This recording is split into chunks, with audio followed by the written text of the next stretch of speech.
Rain drummed against the windshield of Martin Reeves' pickup truck, each drop another beat in the soundtrack of what might be the biggest mistake of his life.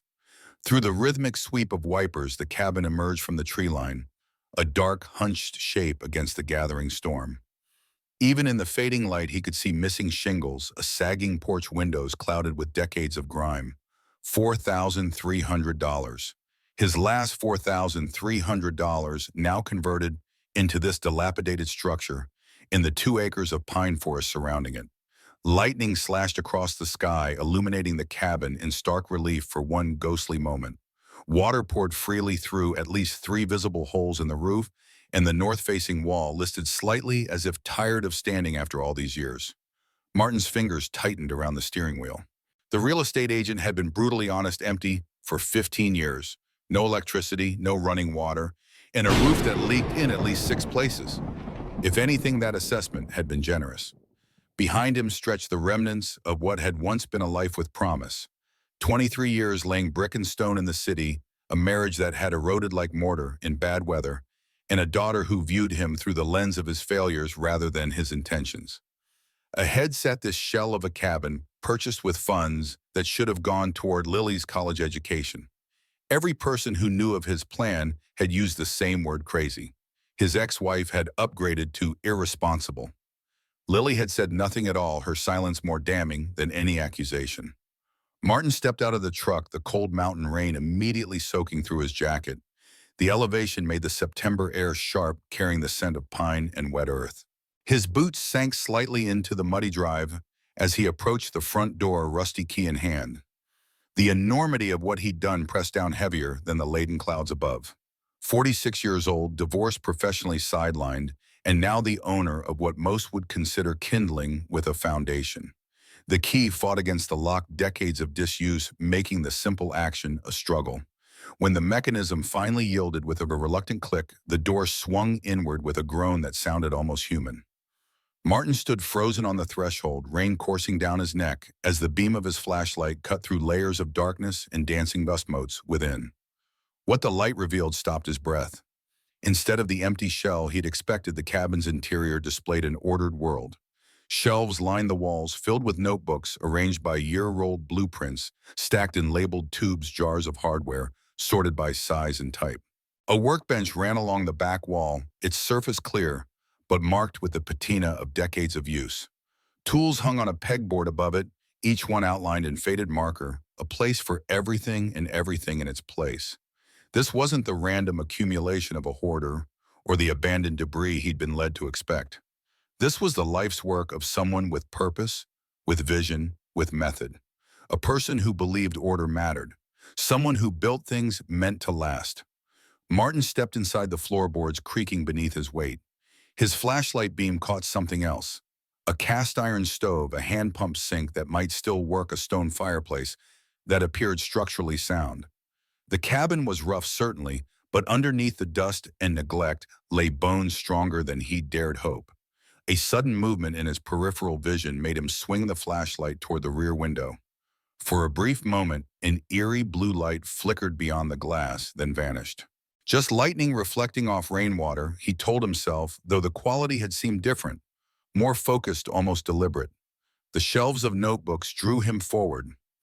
Each spine bore a year or span of years in meticulous handwriting. 1967, 1973, 1979, 1985, 1991.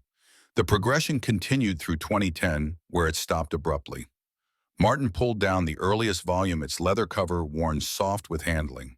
The pages crackled with age as he opened it, revealing handwriting as precise as architectural drawings. January 3rd, 1967. Bought 20 acres today. The bank thought I was crazy, a 23-year-old kid with no collateral and big dreams. But Mr. Peterson at the county credit union saw something in me, I guess. Or maybe he just felt sorry for me. Either way, the land is mine. 20 acres of pine forest, a seasonal creek, and more possibilities than I can count. Sarah thinks I'm crazy too, but she's smiling when she says it. That's how I know she believes in me. Martin's throat tightened. He understood that feeling, the desperate hope of youth, the belief that with enough work and vision, something meaningful could be built from nothing. He'd once had that same fire, Had it been extinguished or merely banked beneath the ashes of circumstance?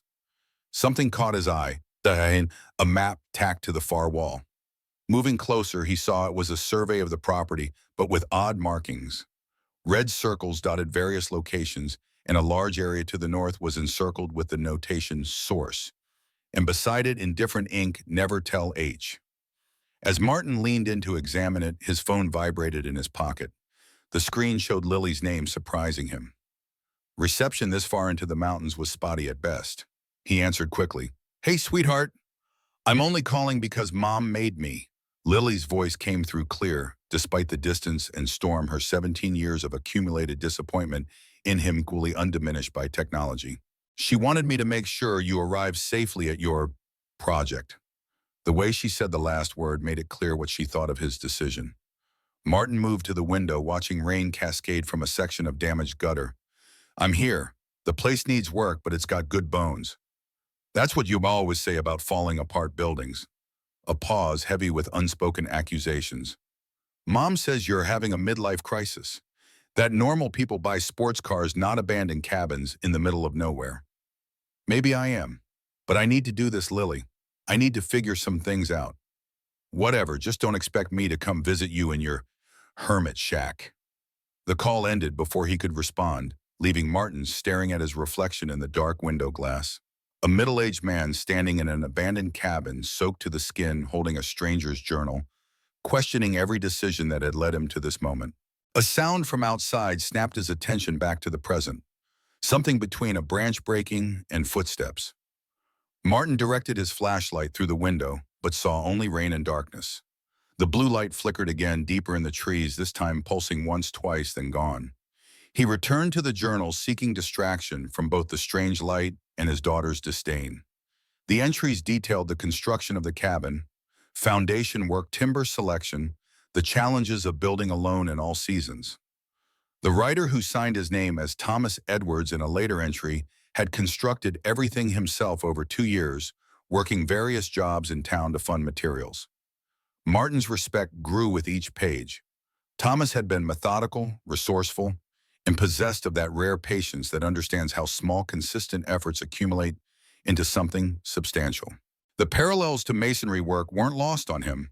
Both required seeing the whole while focusing on each individual piece, understanding that cutting corners only ensured future failure. A particularly loud thunderclap jolted Martin from his reading. He'd lost track of time, consumed by Thomas's narrative. Nearly 2 hours had passed.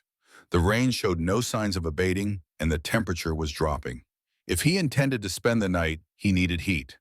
The fireplace looked sound, but prudence demanded inspection before use. Martin ran his hands over the stonework, feeling for loose mortar or cracks that might make it dangerous. The craftsmanship impressed him. This was the work of someone who understood stone, who respected its properties and limitations. The chimney would need a more thorough check in daylight, but for now it appeared safe. Martin found dry wood stacked in a covered area behind the cabin, protected by a tarp that had somehow survived the years.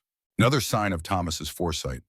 Soon a small fire pushed back the damp chill, casting flickering light across the cabin's interior. In this warmer illumination, Martin continued exploring. The kitchen area consisted of the cast-iron sink with hand pump, a few cabinets, and a wood stove for cooking. A doorway led to what must be a bedroom, and another to what might have been a bathroom. Both would have to wait until morning for proper inspection. Martin unrolled his sleeping bag near the fireplace and continued reading Thomas's journals by firelight. The narrative evolved from construction to experimentation. Solar water heating systems, wine power attempts, food preservation techniques. Some succeeded, many failed, but Thomas documented everything with the same careful precision, always learning, always adapting. Gradually, Martin pieced together Thomas's story. He and Sarah had married in 1968 after the cabin was habitable. They tried for children, but it never happened. Instead, they'd poured their energy into the land, into building a life of self-sufficiency and purpose. The journal spoke of gardens, of hunting, of connections with neighbors despite the relative isolation. Martin closed the journal as the fire burned down to embers. Outside, the storm had settled into a steady downpour. Tomorrow would bring hard work. Assessing damage, prioritizing repairs, salvaging what could be saved. But tonight, with Thomas's words fresh in his mind, Martin felt something he hadn't experienced in years. Possibility. Not just the desperate last chance of a man with nowhere else to go, but genuine possibility. That this place, this decision might be something more than an escape. It might be a beginning. The first week passed in a blur of physical labor and discovery. Martin fell into a rhythm that felt almost primal. Wake at dawn, assess the day's tasks, work, until his body demanded rest. The cabin revealed itself slowly, each repair exposing both problems and unexpected strengths. The roof required immediate attention. Martin found additional shingles in a collapsed shed behind the cabin, allowing him to patch the worst leaks. The hand pump in the kitchen, after disassembly and cleaning, yielded clear cold water from what must be a shallow well. The bathroom contained an old composting toilet system that could be rehabilitated with some work. Each small victory felt enormous after years of defeat in the city, where no amount of effort seemed to improve his circumstances. Here, every repaired board and cleared drain pipe represented tangible progress, visible improvement that couldn't be denied or diminished.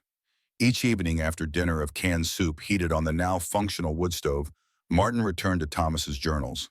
He was halfway through the second volume, watching Thomas's life unfold through careful documentation. The 1970s brought energy crises that validated Thomas's experiments in self-sufficiency. Sarah taught at the local school while Thomas took carpentry jobs, both contributing to their vision of independence without isolation. On the 8th day, Martin made a discovery that changed everything. He'd noticed the door before, set into the back wall of the cabin, partially obscured by stacked lumber and canvas tarps. He'd assumed it was storage, perhaps a pantry or closet. But as he moved the lumber to assess what might still be usable, he realized the arrangement wasn't random. The materials had been stacked deliberately to conceal without completely blocking access. Someone had wanted this door hidden, but not inaccessible. Martin cleared away the last boards. The door was heavy oak with iron hinges that moved with surprising smoothness, as if they'd been oiled more recently than would be expected after 15 years of abandonment. As Martin pushed it open, a blue light flickered briefly at the tree line beyond the rear window, catching his peripheral vision. When he turned to look, it was gone. The workshop beyond the door left Martin stunned. The space was easily twice the size of the main cabin, built as a rear extension, not visible from the front approach. Afternoon light filtered through a series of skylights, illuminating a craftsman's paradise. A massive workbench dominated the center, its surface scarred by decades of projects. Tools hung everywhere: saws, planes, chisels, levels, squares, and dozens of implements Martin couldn't immediately identify. A hand-powered drill press stood in one corner. Shelves held jars of hardware, coils of wire, and pieces of metal and wood, and all meticulously sorted. But what commanded Martin's attention sat on the main workbench, a machine, or rather the partially assembled components of one. It appeared to be some kind of pump with a cylinder assembly connected to a series of pipes and valves. The metalwork was beautiful. Precise welds, carefully threaded joints, everything fitted with the attention to detail that distinguishes mastery from mere competence. Next to the machine, weighted down by a wrench, lay a set of blueprints. Martin approached reverently. He'd seen plenty of technical drawings in his years as a mason, and foundation plans, elevation drawings, structural details. But these were different. These were the work of someone who didn't just follow plans, but created them. The title read, Hydraulic Ram Pump, Self-Sustaining Water Delivery System, in the same careful handwriting from the journals. Martin studied the drawings, fascinated. His knowledge of hydraulics was basic. Water seeks its level, pressure, and flow follow predictable patterns. But even he could see the elegance in the design. The pump used the natural force of falling water to power itself, requiring no electricity or fuel. Water would flow into a chamber, build pressure, trip a valve, and force a portion of the water up through delivery pipes to wherever it was needed. The rest would cycle back to start the process again. Martin had heard of ram pumps as historical curiosities, something from before rural electrification. But this design was sophisticated, with multiple chambers for increased efficiency, a pressure regulator, and a filtration system. The notes in the margins showed calculations, adjustments, years of refinement. At the bottom of the blueprint, a notation caught Martin's eye. Theoretical capacity 200 gallons per day at 100-foot elevation gain. Sufficient for household use plus small garden. could be scaled for community application. Martin looked back at the partial assembly on the workbench. Thomas had been building this, perhaps nearly finished it, when something had stopped him. The question was, what? A knock at the front door startled Martin from his study of the pump. He hadn't heard a vehicle approach. Moving quickly through the cabin, he opened the door to find an elderly woman standing on the porch holding a large basket covered with a checkered cloth. "You must be the fellow who bought Thomas's place." Despite her age, Martin guessed mid-70s, she stood straight-backed and sturdy silver hair pulled into a practical bun, keen eyes assessing him from a weathered face. "Eleanor Garner, I live about 2 miles that way." She gestured vaguely eastward. "Martin Reeves." He extended his hand, which she shook firmly. "Brought you some things." She nodded toward the basket. "Figured you might not have made it to town yet for proper supplies." Martin accepted the basket, finding it filled with home-canned goods, a loaf of bread, coffee, and fresh vegetables. The unexpected kindness caught him off guard. "That's very generous. I can pay you." "Don't be silly." Eleanor waved away the offer. "Consider it a welcome. We don't get many new neighbors out here." She peered past him into the cabin. "So you're actually fixing it up, not just tearing it down for the land." "Fixing it up," Martin confirmed, stepping aside to invite her in. "Actually, I was hoping someone might tell me more about Thomas Edwards." "What happened to him?" Eleanor's expression softened as she entered the cabin, her eyes traveling over the journals, the fireplace, the repairs already underway. "Thomas was a good man, quiet, kept to himself mostly after Sarah passed. That was back in '86. He stayed out here alone for nearly 25 years, after that working on his projects." She shook her head slightly, the motion containing both respect and sadness. "Died in 2010, had a heart attack in town. By the time they found him, it was too late. No family that came forward. The county tried to locate relatives, but there was nobody. His property went through probate, got tied up in legal complications. Most people figured it would just rot away eventually." She studied Martin with undisguised curiosity. "What made you buy it?" Martin hesitated. How could he explain what had driven him here? The slow erosion of his former life, the desperate need for something he could control, could rebuild with his own hands. "I needed a change, a place to start over." Eleanor nodded as if this made perfect sense. Thomas would have liked that. He believed in second chances, in building something from nothing. Her gaze drifted toward the workshop door, which Martin had left ajar. "You found his plans yet?" The pump design, surprise must have shown on Martin's face. "You know about that. Thomas talked about it sometimes when he came to town for supplies. Said he was working on something that could help folks live independent, not need the power company or the water district. Some people thought he was crazy." A smile creased her face. "I thought he was brave." She met Martin's eyes directly. "You going to finish it?" The question hung in the cool mountain air. Martin thought about the blueprints, the half-assembled machine, the decades of work waiting for completion. He thought about his own life, the structures he'd built that still stood, the foundations he'd poured that still supported weight. "Yes," he said the word, feeling like a commitment, more binding than any contract. "I think I am." Eleanor seemed about to say more when her attention caught on something beyond the window. Martin turned to see what she was looking at, but saw only the darkening forest. "You should be careful what you find here," she said, her tone suddenly different. "Especially the Northwoods." She stopped mid-sentence as a faint blue light flickered between distant trees, then disappeared. Her expression changed, a mixture of recognition and what looked almost like relief. "He's still here," she whispered almost to herself. Before Martin could ask what she meant, Eleanor collected herself. "I should get back before dark. The mountain roads can be tricky at night, especially for these old eyes. I'll tell Raymond, that's my husband, that you're settling in. He'll want to come by. He was friends with Thomas, helped him with some of his projects over the years." As she reached the door, she turned back. "You've made a good start here. Thomas would approve." A pause. "Just remember, this place has its own history, its own ways. Listen to what it tells you." With that cryptic advice, she departed, leaving Martin with more questions than before. He watched her old pickup navigate the rutted drive, then returned to the workshop, drawn back to the pump design. The decision to finish Thomas's pump changed something fundamental in Martin. What had started as simple survival, making the cabin livable enough to get through winter, now had a purpose that reached beyond his immediate needs. He was no longer just fixing a broken-down property, he was completing someone's life work. The next morning, Martin returned to the workshop with fresh eyes and a new sense of mission. He spent hours simply observing, trying to understand Thomas's organizational system. Every tool had its place, every component its designated shelf. The man had worked with a methodical precision that reminded Martin of his own father, who had believed that chaos in your workspace meant chaos in your work. That's when he found the tool belt hanging on a wooden peg near the workshop entrance, half hidden behind a canvas apron.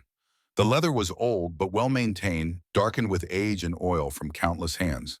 Martin lifted it down carefully, feeling the weight of the tools still secured in their loops. A hammer, a measuring tape, a square, a pencil worn down to a nub. Inside the main pouch, barely visible against the leather's dark interior, someone had carved initials and a date.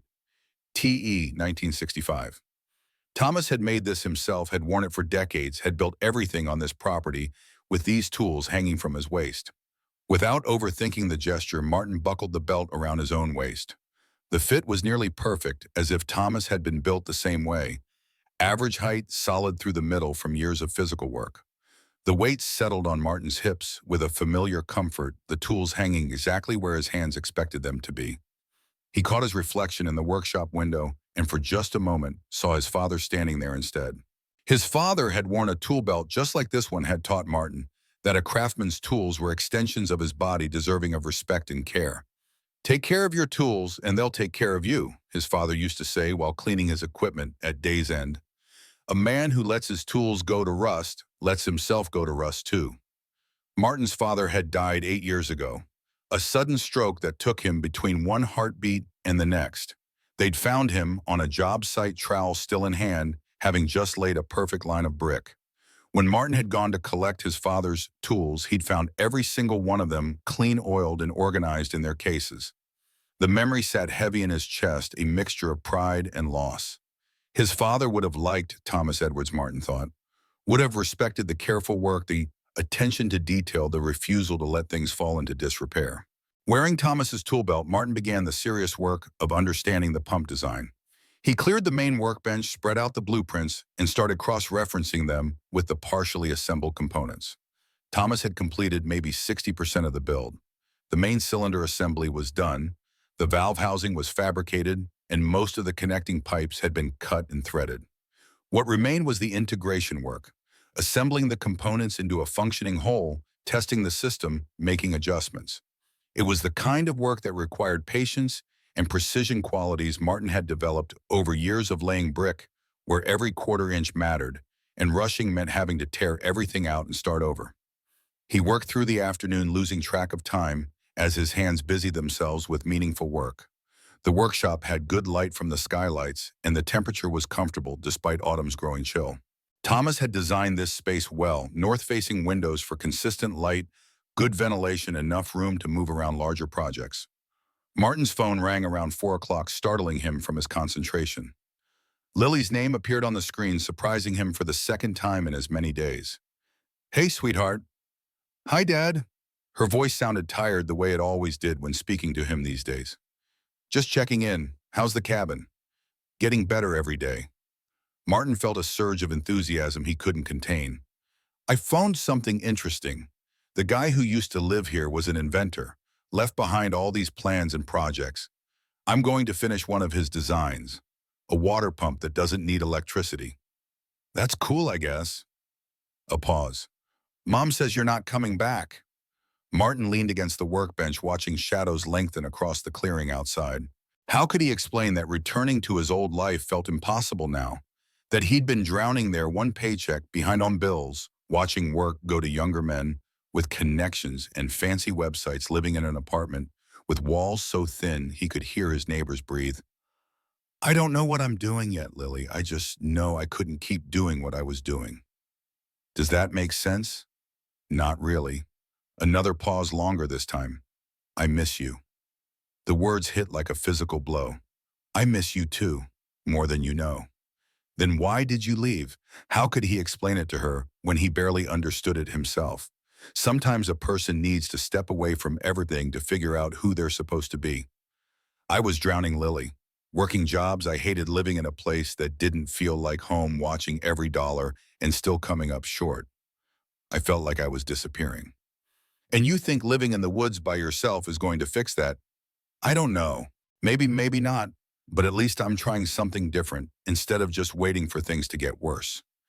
He heard her sigh, a sound so much like her mother's that his heart ached with the familiarity of it. Okay, I have to go. Homework. Lily, wait. Martin hesitated, then made a decision. Would you want to come visit during your fall break? It's rough out here, but I could make it work. We could. I'll think about it, she said, and hung up before he could say anything else. Martin stood holding the phone, staring at the screen until it went dark. The conversation replayed in his mind, every hesitation, every unspoken accusation. She thought he had abandoned her. Maybe he had, in a way. But what was the alternative? Stay in the city, keep failing, let her watch him shrink into bitterness and regret. He went back to the workbench, needing the solace of work. Thomas's journal sat on a side shelf, and Martin found himself reaching for the third volume, dated 1979 to 1985. He flipped through until a passage caught his eye. June 12, 1983. Sarah and I had a hard conversation today. She wants to know why I spend so much time out here in the workshop instead of with her. How do I explain that I'm not running away from her, but towards something that every hour I spend solving these problems, building these systems, I feel like I'm becoming who I'm supposed to be. She says she understands, but I can see the hurt in her eyes. I need to do better. She deserves better. Martin closed the journal carefully. Thomas had struggled with the same guilt, the same tension between the work that fed his soul and the relationships that gave life meaning. Reading it didn't make Martin feel better exactly, but it made him feel less alone in his struggle. That evening, a strange blue light appeared again at the edge of the forest. This time, Martin watched it more carefully. It seemed to pulse with a rhythm almost like breathing, and it moved purposefully between the trees rather than randomly. Too steady for lightning, too blue for fireflies, too directional for the aurora. Martin had the uncanny sense that it was aware of him watching. As he stood on the cabin porch considering whether to investigate, headlights appeared on the dirt road. An old Ford pickup pulled into the clearing, and Eleanor stepped out, accompanied by a wiry man who moved with the spry energy of someone much younger than his apparent years. Martin, this is my husband, Raymond. Eleanor made the introduction as they approached the porch. Told you he'd want to meet our new neighbor. Raymond's handshake was firm, his blue eyes sharp beneath a shock of white hair. Eleanor says you're fixing up Thomas's place. Good to see someone caring for it properly. We brought you a propane camp stove and 2 full tanks, Eleanor added, gesturing to the truck bed. Can't have you cooking everything over wood. You'll burn yourself out gathering fuel before winter even really hits. Martin was touched by their continued generosity. That's incredibly kind. Please come in. Inside, Raymond's eyes took in the repairs Martin had already completed. The patched roof, the clean chimney, the repaired floorboards. You've done good work here, he noted approvingly. Respect the bones of a place, and it'll stand another 100 years. Martin offered them coffee brewed on the wood stove. As they sat around the small table, Raymond shared stories of Thomas, projects they'd worked on together, fishing trips in summer, the way Thomas had always been willing to help neighbors, despite his preference for solitude. After Sarah died, he changed, Raymond said, his voice softer. Not all at once, but gradually. Like a light dimming, threw himself into his projects even more than before. I think it was his way of keeping going. The work became his reason. Did you know about the pump he was designing? Martin asked. Raymond nodded. He talked about it for years. Had all these ideas about how people out here could live more independently. The pump was just part of it. He designed rainwater collection systems, solar heating setups, all sorts of things. Some work better than others, but Thomas never stopped trying. I'd like to see the workshop, Eleanor said. If you don't mind, I only saw it once years ago. Thomas was protective of his space. Martin led them through the hidden door. Eleanor gasped softly when she entered, taking in the organized tools, the workbenches, the partially assembled pump. It's exactly as he left it, she whispered, like he just stepped out for a moment. Raymond moved to the pump assembly, examining it with the familiarity of someone who understood mechanical things. He was close to finishing. All the hard parts are done. He looked at Martin. You're going to complete it. I'm going to try. I've been studying the blueprints. I can help, Raymond offered. I worked with Thomas on some of the early prototypes. He didn't have the right materials back then, but his design was sound. After showing them the workshop, Martin walked the property with Raymond, who pointed out things he might have missed. A root cellar dug into the hillside, a hand-dug irrigation ditch that had once carried water from the seasonal creek, a stone patio where Thomas and Sarah used to sit in the evenings.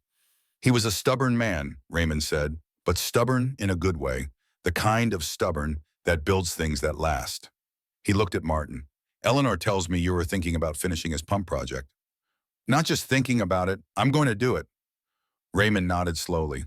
Thomas used to talk about that pump like some men talk about religion. Said it could change how people lived out here, make it possible to settle land that's too remote for county water lines. He was probably right. Man was usually right about things like that. Did you know him well? As well as anyone did, I suppose. He was friendly enough but private. After Sarah passed, he turned inward. Still came to town for supplies, still helped neighbors when they needed it, but you could see something had changed. Like he was living half in this world and half somewhere else. Raymond paused, looking out over the clearing as darkness settled around them. Maybe he was living in his work, in the things he was building. Maybe that's how he kept going. They stood together in the fading light, two men separated by decades, but connected by the same questions about purpose and legacy. You got family, son, a daughter 17, lives with her mother in the city. Raymond nodded as if this explained everything. That's who you're really building for, you know. Not for yourself, for her. So she can look back someday and say her father made something that mattered, that he didn't give up even when things got hard. Martin felt the truth of it settle in his bones. Raymond was right. This wasn't just about Thomas's legacy or Martin's need for purpose. It was about showing Lily that rebuilding was possible, that you could start over and make something good from broken pieces. As they prepared to leave, Eleanor paused at the edge of the porch, looking toward the forest where the blue light had appeared earlier. Thomas always said these woods had their own way of speaking to those who listened. That light you have been seeing that started appearing after Sarah died. Thomas believed it was her watching over him. Most folks thought grief had made him a bit touched in the head. Her eyes met Martin's. But I've seen too much in my 73 years to dismiss what I can't explain. Sometimes places hold memories, and sometimes those memories want to be acknowledged. Before Martin could ask what she meant, Raymond called from the truck. Eleanor squeezed Martin's arm gently. You're right where you need to be. Listen to what the mountain tells you.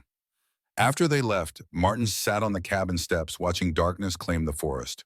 The blue light appeared once more, hovering at the tree line, before fading slowly like a candle being carried away.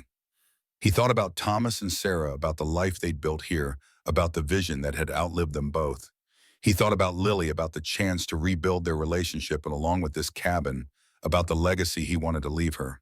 He thought about his own father and the tools that had passed from his hands to Martin's, the knowledge transferred through example rather than instruction. Now Thomas's tool belt hung from his waist. Thomas's design spread across the workbench. Thomas's vision waiting for completion. The tools of one generation passing to the next, the work continuing beyond any single lifetime. From the edge of the forest, the blue light pulsed once more, then vanished as headlights swept across the cabin. Martin stood confused. Eleanor and Raymond had left in the opposite direction, and he wasn't expecting other visitors. The lights lingered for a moment at the head of the dirt road, too distant to identify the vehicle, then abruptly disappeared. Someone was watching the cabin. Watching him. Martin remained on the porch peering into the darkness, but whoever had been there was gone. Only the night sounds remained. Wind in the pines, an owl's distant call, the creak of the cabin settling on its foundation. And underneath it all, a sense that something had been set in motion, that forces beyond his understanding were aligning around Thomas's unfinished work and Martin's desperate gamble on this mountain sanctuary. Tomorrow he would continue the repairs, study the pump design, prepare for whatever lay ahead. For tonight, the simple security of shelter against the darkness was enough. Tomorrow would reveal what truly waited in these woods, what legacy he had stumbled upon, and why he had been the one to find it. October transformed the mountainside into a kaleidoscope of amber and crimson leaves floating down to carpet the forest floor with each gust of wind. The cabin, too, had undergone a transformation. No longer the neglected shell Martin had purchased 6 weeks earlier, it now stood weather-tight and functional, if still rough around the edges. The leaking roof had been properly patched, the hand pump delivered consistent water, and the propane stove from Raymond and Eleanor provided reliable heat beyond what the fireplace could offer. Martin had even rigged a rudimentary shower system using a gravity-fed tank that collected rainwater from the new gutters he'd installed. The cold water was bracing, but after hours of physical labor, it felt like luxury. Each improvement, however small, reinforced his growing confidence. Here, unlike in the city, effort translated directly into progress. No middlemen, no permits, no office politics, or client whims to navigate. Just the honest equation of work and result of problem and solution. The mysterious blue light had continued to appear occasionally, always at dusk or dawn, always from the northern section of the forest. Martin had attempted to follow it once, tramping through underbrush until he reached the property line. But the light remained elusive, always visible, just beyond his reach, as if leading him deeper into the woods. Martin spent most mornings working on cabin repairs and afternoons in the workshop studying Thomas's design. The ram pump system was ingenious, using the basic principles of water hammer and momentum to move water without external power. Modern materials would make it even more efficient than Thomas could have achieved 15 years ago. On a rainy Wednesday in mid-October, Martin was cleaning out Thomas's roll-top desk when his fingers detected an irregularity beneath the felt lining of the bottom drawer. Pressing gently, he felt a click, and the false bottom lifted to reveal a hidden compartment filled with photographs. The cache consisted of several loose photos and 3 albums bound in faded leather. Martin lifted them, carefully aware of the intimacy of the moment, as if Thomas himself were sharing something precious. The desk sat beneath the window, where gray afternoon light illuminated the first album as Martin opened it. Thomas and Sarah's life unfolded before him in chronological order, each photo meticulously labeled with dates and locations. A young Thomas, perhaps 23, standing proudly before the cabin's partially built frame, hammer in hand, eyes squinting against the sun. Sarah in a white dress with wildflowers in her dark hair, their wedding day celebrated in front of the newly completed cabin. The two of them working side by side on various projects, building the workshop, planting a garden, Sarah reading on the stone patio while Thomas whittled nearby. A cold draft swirled through the cabin despite the closed windows, raising goosebumps on Martin's arms. As he turned to the next page featuring Thomas and Sarah standing beside a small waterfall in the northern woods, the temperature seemed to drop further. Martin's breath misted in the suddenly frigid air, and a whisper so faint he almost mistook it for wind rustled past his ear. Find it. Protect it. The blue light shimmered outside the window, brighter and more defined than he'd yet seen it.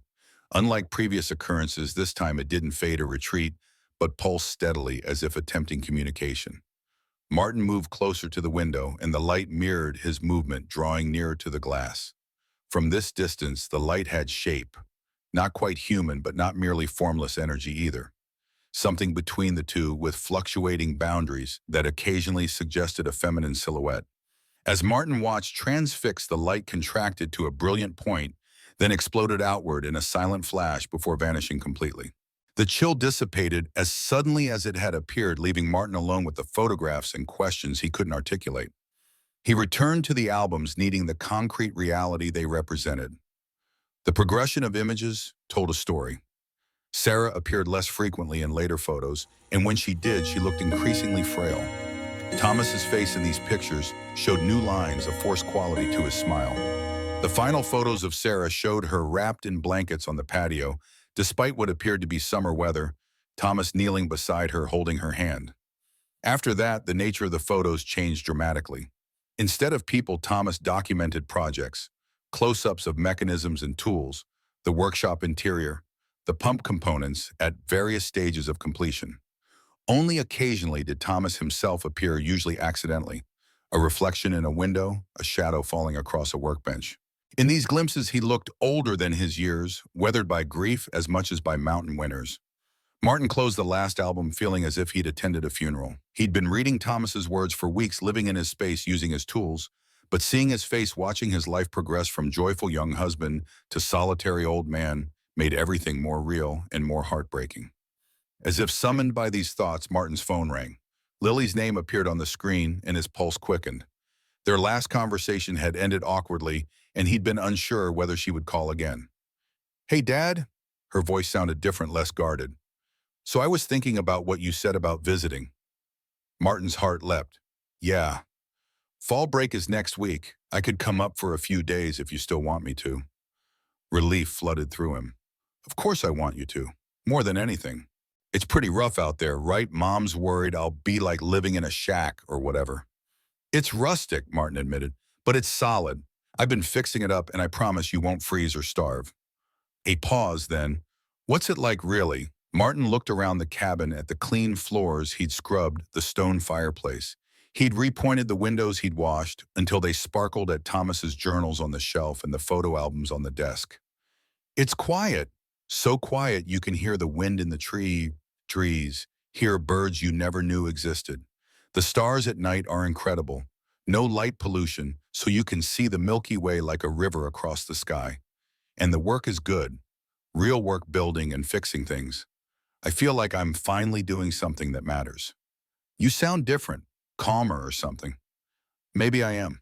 Being out here, away from all the noise and pressure, it gives you space to think, to remember who you wanted to be before life got complicated." "That's kind of deep, Dad."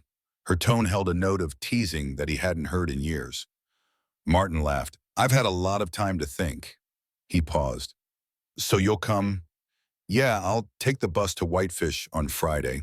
Can you pick me up?" "I'll be there. Thank you, Lily, for giving me a chance to show you what I'm doing out here." After they hung up, Martin spent the rest of the afternoon preparing. He cleaned the small bedroom, installed a better latch on the door for privacy, and set up a kerosene heater to supplement the wood stove's warmth. He wanted Lily to be comfortable, to see that this wasn't just him running away, but building towards something. The next morning dawned clear and cold, a perfect October day in the mountains. Martin decided to hike the property line, partly to become more familiar with his land, partly to search for any sign of the mysterious blue light or the northern spring mentioned in Thomas's journals. The terrain grew steeper as he moved north, pine and aspen giving way to rocky outcroppings. He followed what appeared to be a game trail, noting how it seemed more defined than animal traffic would typically create, as if it had once been a human path that nature was slowly reclaiming. The trail curved around a large boulder and Martin stopped short. A gleaming black SUV was parked on the adjacent property just beyond his boundary line. A man in an expensive outdoor jacket stood with his back to Martin, surveying the area with binoculars. Even from behind, the man's bearings suggested wealth and authority. His clothes were clearly chosen to look outdoorsy, but were far too pristine for actual wilderness use. The SUV, a Range Rover with city plates, sat incongruously among the wild surroundings like a corporate boardroom, suddenly transported into a forest. Martin stepped back, wanting to observe undetected, but a snapped twig beneath his boot betrayed his presence. The man turned sharply, revealing a face perhaps in its mid-40s, handsome in the manufactured way of someone with access to the best health care and grooming. His surprise quickly transformed into a practiced smile. "Hello there. You must be the new owner of the Edwards property." He approached with his hand extended, moving across the property line without hesitation. "Victor Harrington, pleasure to meet you." Martin shook his hand, noting the firmness of the grip, a businessman's handshake calculated to convey confidence without aggression. "Martin Reeves, you seem to know a lot about this area. I've invested considerably in these mountains over the past few years. Beautiful country, don't you think? Pristine, remote, increasingly rare qualities in our overcrowded world." Harrington gestured expansively at the surrounding forest. "I own about 800 acres surrounding this parcel with additional holdings throughout the valley." "What brings you up here today? Doesn't seem like hiking weather for most people." Harrington's smile tightened almost imperceptibly. "Site assessment. I'm developing select properties into high-end wilderness retreats. Very exclusive, very sustainable, for those who appreciate true isolation without sacrificing comfort." "Sounds expensive." "Extraordinarily. But then true escape always comes at a premium these days, wouldn't you say?" Harrington studied Martin with undisguised curiosity. "If you don't mind my asking, what drew you to Thomas Edwards' property? It's been sitting empty for years, and it's not exactly conventional real estate." "I'm a builder. I appreciate good bones, and the place has them." "Ah, a craftsman admirable. Sadly, a dying breed in our disposable culture." Harrington glanced at his watch. a subtle flash of platinum, and complications that probably cost more than Martin's truck. Listen, while I have you here, I'd be interested in discussing your property. Would you be amenable to stopping by my cabin for a drink? It's just over that ridge about a mile west. Martin weighed the invitation, suspicion warring with curiosity. Another time, perhaps. I've got work waiting for me. Of course, of course. Hard work, the backbone of America and all that. Harrington produced a business card from a leather case. When you are ready to talk, give me a call. I think we could have a mutually beneficial conversation. Martin pocketed the card without looking at it. I'll keep that in mind. You do that. Harrington's smile never reached his eyes.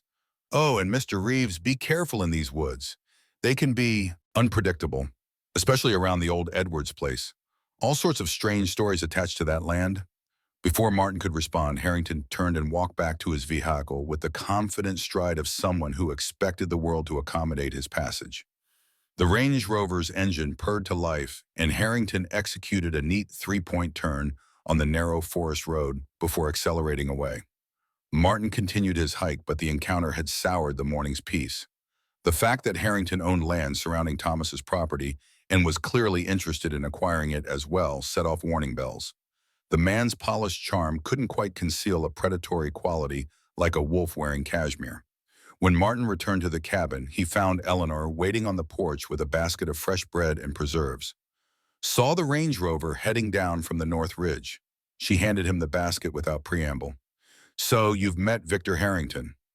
Just now on the property line. Interesting character. Eleanor's expression hardened. That's one way to put it. Victor Harrington is buying up every piece of land he can get in these mountains. Started about 7 years ago, right before the real estate boom. He's got plans. Big ones. He mentioned wilderness retreats. That's what he tells everyone. Very exclusive, very expensive hideaways for the ultra-wealthy who want to play mountain man for a weekend. Eleanor snorted. What he doesn't mention is the infrastructure those retreats require. Roads, power lines, water systems, all controlled by his companies, naturally. And Thomas refused to sell to him. For years, Harrington made his first offer back in 2005, kept increasing it until Thomas died. He was especially interested in the northern section, where the spring is. Martin's attention sharpened. What spring? Eleanor looked surprised. Thomas never mentioned it in his journals. There's a natural spring on the northern edge of this property. Not large, but it flows year-round. Most springs up here dry up in late summer, but this one never does. It's part of what makes this land special. And valuable to Harrington. Water rights are everything in mountain development. If Harrington controls the water sources, he controls who can build and where. Eleanor's eyes narrowed. You watch yourself with him. He doesn't take no for an answer, and he's used to getting what he wants. After Eleanor left, Martin returned to the workshop, drawn back to Thomas's design. With new understanding about the spring and Harrington's interest, he studied the journals with renewed purpose, looking for any mention of the water source. Late that afternoon, Martin discovered a section he'd previously skimmed. Technical notes from 2008-2009, detailing a much larger system than he had initially understood. Not just a pump for one cabin, but a design that could serve multiple properties, a community water solution. Thomas had walked surrounding properties with permission from neighbors surveying water sources and elevation changes. He'd calculated capacity, design, distribution systems, even estimated costs. The final note, dated April 2010, just months before Thomas died, read, "Spoke with Raymond and Eleanor today. They're interested. If I can build a working prototype, prove the system scales, we could bring clean water to 4 households without depending on county infrastructure. This could change everything, could show people there's another way to live, independent, sustainable, connected to each other instead of to corporations. This is what Sarah would have wanted. This is what I meant to finish." Martin sat back, his mind racing. Thomas hadn't just been building a pump for himself. He'd been trying to create something that would help his entire community, something that would prove self-sufficiency was possible. And Harrington had been standing in his way. The next morning, Martin received an unexpected visit. The rumble of an expensive engine announced the arrival of Harrington's Range Rover. The man himself emerged today dressed in what appeared to be brand new work clothes. Designer jeans with crisp creases, an artfully distressed flannel shirt, and hiking boots that had never seen mud. Mr. Reeves, hope I'm not interrupting your work. Harrington approached with the same confident stride, hands in his pockets and surveying the cabin with an appraising eye. I see you've made progress on the old place. Commendable effort, truly. Martin set down his hammer, wiping his hands on a rag. What can I do for you, Mr. Harrington? I'll be direct. I'm interested in purchasing your property. Harrington's smile was all business now. The pretense of casual interest dropped. I'm prepared to offer you $40,000, more than 10 times what you paid for it. The number should have shocked Martin, should have tempted him. 6 weeks ago it would have. Now it merely confirmed his suspicions about Harrington's true interest in the land. What would you do with it? Development, of course. High-end vacation cabins for the outdoor recreation market. This area is perfect. Close enough to Whitefish to attract tourists, remote enough to feel authentic. So you'd tear down Thomas's cabin? Harrington shrugged. The structure isn't worth preserving, but the land itself is valuable. Mr. Reeves, I understand you're new to the area, maybe working through some things. His gaze swept over Martin's rough clothes, the cabin's modest improvements. 40,000 would give you options. You could buy a decent place in town, set yourself up properly. Martin looked past Harrington to where the workshop stood, Thomas's life's work contained within those walls. He thought about the pump design, about Thomas and Sarah's wedding photos, about Lily coming to visit in just 2 days. It's not for sale. Everyone has a price, 50,000. No. Harrington's friendly demeanor cooled several degrees. Mr. Reeves, I've purchased 14 properties in this area over the last 2 years. Yours sits right in the middle of my planned development. I'm trying to be generous, but there are other ways to handle this. Eminent domain claims, environmental challenges. Martin felt a surge of anger. Are you threatening me? I'm explaining reality. I will develop this land with or without your cooperation. The only question is whether you profit from it or get crushed in the process. Harrington adjusted his expensive watch. Think about it. My offer stands until the end of the month. After that, things become complicated. After Harrington left, Martin sat on the patio, anger simmering. Not just at Harrington's threats, but at the entire system that saw this place. Thomas's life, his work, his dreams, as nothing more than an obstacle to profit. That evening, Eleanor appeared with Raymond, both looking concerned. Victor Harrington came to see you. Eleanor said, not a question. Made an offer, I refused. Raymond nodded approvingly. Good. That man's been a plague on this area. Comes in with his city money, pressures people to sell, promises to respect the land, and then clear-cuts everything. He made threats not directly, but implied. He did the same to Thomas, Eleanor said quietly. Started about 5 years before Thomas died. Made his life difficult toward the end, claiming Thomas's water use affected downstream properties, trying to get the county to condemn the cabin for code violations. Thomas fought him, but it wore him down.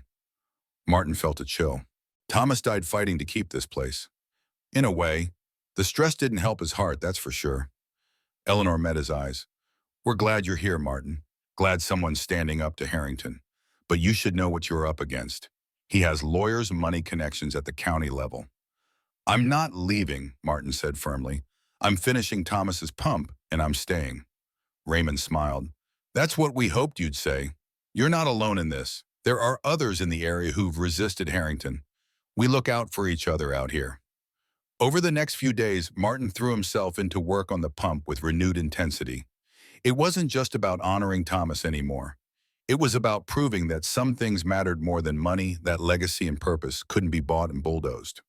He discovered another section of Thomas's journals he'd missed, technical notes from the late 2000s. Among the calculations and diagrams, he found something surprising: plans for the community water system mentioned in the April note.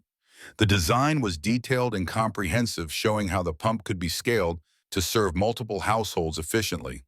But more disturbing was an entry dated January 2010, just 2 months before Thomas wrote his final note. Harrington came again today. Different approach this time, threats replaced with manipulation. He showed me documents proving I don't actually own the water rights to the seasonal creek, says he purchased them from downstream property owners. Claims he can legally prevent me from using any creek water for my pump system. I've spent 3 days reviewing county records. He's right. The water rights were separated from the land patents back in the 1920s, something I never thought to check when I bought the property. Without those rights, my pump system is worthless. I can't legally draw water from the creek. But Harrington made a mistake. He was so focused on the creek on blocking that water source that he never asked about the spring. Martin's pulse quickened. The spring Eleanor had mentioned, the one on the northern edge of the property where he'd seen Harrington surveying. He turned the page. There's a spring on the northern edge of my property. I found it years ago but never developed it because the creek was more convenient. It flows year-round, maybe 10-15 gallons per minute, and it drops 20 feet over a quarter-mile run before joining the creek. Perfect for a pump system. And spring water rights can't be separated from property ownership. They're part of the land itself. Harrington doesn't know about the spring. I've never mentioned it, never marked it on any official documents. The old survey maps show it, but they're archived at the county office, and nobody looks at survey maps from 1965 unless they have specific reason. This is how I beat him. Not by fighting him directly. He has more money, more lawyers, more time than I do, but by using what he doesn't know exists. The community water system will run on spring water, not creek water. Every calculation still works. I verified the flow rates and elevation changes. I need to map the exact location for whoever comes after me. The spring is critical. Without it, the whole system fails. Martin flipped through the remaining pages, frantically looking for the spring's location. The journal entries continued with technical notes, health updates as Thomas's condition worsened, philosophical reflections. But no map, no coordinates, no clear indication of where the spring was located. The final entry was dated March 14, 2010, signed with Thomas's initials. Out of time, heart giving out faster than doctors predicted. Need to hide the final information where the right person will find it, but Harrington won't. The spring location is the key to everything. I've left it in the one place a builder would naturally look, in the foundation of what I built. Trust the work. Trust the process. The answer is in the beginning. That was it. No more entries. Thomas had died 2 weeks later in the county hospital, his final secret still hidden. Martin read the cryptic message again. In the foundation of what I built, the answer is in the beginning. The cabin foundation, it had to be. He grabbed a flashlight and went outside, circling the cabin in the gathering darkness, examining the stonework he'd admired since his first day here. The foundation was solid, beautiful work, each stone carefully selected and placed. But where would Thomas hide information? Then he saw it. On the north side where the foundation met the earth, one stone was different from the others. Slightly darker, slightly smoother, not quite matching the weathering pattern of its neighbors. Martin used a trowel to carefully excavate around the stone. It came loose easily, too easily, for something that had supposedly been mortared in place for 50 years. Behind it, wrapped in plastic and tucked into a cavity in the foundation, was a metal tube. Inside the tube, a hand-drawn map. The spring was marked clearly about a quarter-mile from the cabin on the northern property line. Thomas had drawn detailed landmarks, distinctive rock formations, the shape of specific trees, elevation markers. The map even included compass bearings and distance measurements from known points. More importantly, the map showed the complete route for the community water system, all using spring water and avoiding Harrington's property entirely. Thomas had solved the problem before he died, had left the solution for someone to find. But he'd also left a warning written at the bottom of the map. Harrington will fight this once he realizes what you're building. He wants this land for development in a functioning community water system makes independent living possible, the opposite of what he needs. He'll use every legal tool available, but the law is on your side if you use the spring. Water rights are clear. Don't back down. This is bigger than one piece of land. This is about showing people they don't have to depend on systems designed to extract money from them. This is about freedom. Martin sat on the cold ground holding the map, understanding finally the full scope of what Thomas had been doing. This wasn't just about a water pump. It was about resistance to a system that commodified everything, that turned necessities like water into profit centers, that made people dependent and then charged them for that dependence. Thomas had been fighting that system in the only way he knew how, by building an alternative, by proving independence was possible. And now that fight belonged to Martin. The next day, Friday, Martin drove the 2 hours to Whitefish to pick up Lily. The bus station was small, just a converted gas station with a few benches. Martin arrived early, nervous about seeing his daughter after so many weeks apart. When Lily stepped off the afternoon bus from the city, Martin almost didn't recognize her. She seemed to have grown up since he'd seen her last. Taller, her face more angular, her dark hair longer. She wore jeans and a heavy jacket, a backpack slung over one shoulder, and she looked uncertain standing there scanning the parking lot. Lily. She spotted him, and for a moment he saw relief wash over her face before it was replaced by her usual guarded expression. Hey, Dad. She let him hug her, and he held on maybe a second longer than she was comfortable with, breathing in the familiar scent of her shampoo, feeling the reality of her presence, after months of just hearing her voice through a phone. You look good, he said, stepping back. Taller. You look different, too. You've got a beard now. Martin touched his jaw, surprised. He'd stopped shaving a few weeks ago and hadn't really noticed the beard growing in. Easier than finding a mirror every morning. The drive back to the cabin took them deeper into the mountains, the road narrowing as civilization fell away. Lily was quiet at first, looking out the window at the endless forest. But gradually she started asking questions about the cabin, about what he'd been doing, about Thomas Edwards. So you're like finishing this dead guy's projects. One project, yeah, a water pump he designed. It's really brilliant engineering. Uses no electricity, just the natural flow of water to power itself. If I can get it working, it would provide clean water year-round without depending on any outside systems. Why does that matter? It was a fair question. Martin thought about how to answer in terms a teenager would understand. I guess it matters because Thomas spent his whole life trying to solve problems, trying to make things that would help people live more independently. And he almost did it, but he died before he could finish. So now I have this chance to complete something meaningful, something that took real intelligence and dedication to create. It feels like honoring his work, like making sure his life meant something. Lily was quiet for a long moment. That's actually pretty cool, Dad. When they reached the cabin late afternoon, sun was slanting through the pines, turning everything golden. Martin watched Lily's face as she took in the clearing, the cabin, the surrounding forest. He tried to see it through her eyes, the isolation, the roughness of how far it was from everything she knew. It's really remote, she said, climbing out of the truck. It is. Come on, I'll show you inside. The cabin looked better than Martin had dared hope. The afternoon light through the clean windows made the interior warm and welcoming. He'd set fresh wildflowers, probably the last of the season, in a jar on the table. The wood stove radiated gentle heat, and the smell of the pine logs he'd been burning mixed with the scent of coffee from the pot he'd left warming. Lily walked through, slowly touching things. The stone fireplace, the old cast iron sink, the books on the shelf. When she found Thomas's photo album, she picked one up carefully. Is this him, the inventor? Yeah, that's Thomas Edwards. She flipped through pages, studying the photos, stopped at one of Thomas and Sarah together, both of them young and happy. They look really in love. They were. She died young, and he spent the rest of his life out here alone working on his projects. Lily looked up at him, and there was something in her expression that hadn't been there before. Understanding, maybe, or at least the beginning of it. That's really sad. It is, but he kept going, kept building, kept creating. Maybe that's how he survived the sadness. She closed the album and set it down carefully. Will you show me what you've been working on, the pump thing? The warmth that spread through Martin's chest had nothing to do with the wood stove. Absolutely.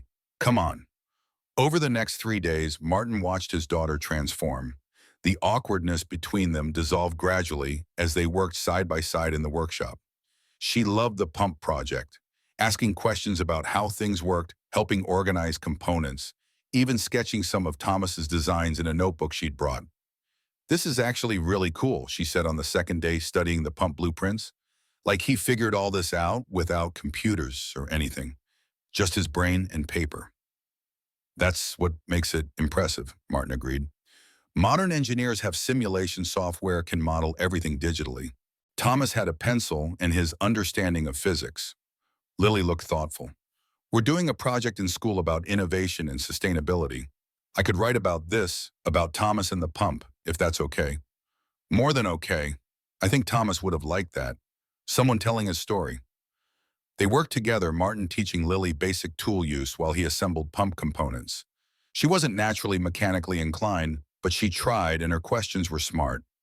Martin realized with surprise that he was actually enjoying himself, not just working on the project, but sharing it with his daughter.